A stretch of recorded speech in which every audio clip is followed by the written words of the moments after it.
If you or your partner snores, listen up. Myth 1. Snoring is harmless. Wrong. Snoring usually means your airway is blocked, cutting down oxygen. That is dangerous. Myth 2. Only overweight people snore. Not true. Jaws and airway structure can cause snoring in young and fit people too.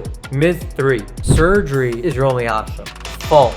Airway-focused orthodontics can solve the problem without going under the knife. Myth 4. It only annoys your partner. No, it's wrecking your sleep, your energy, and your heart health. Snoring is not a joke. It's a red flag. Get it checked out before it becomes something serious. Follow for more tips.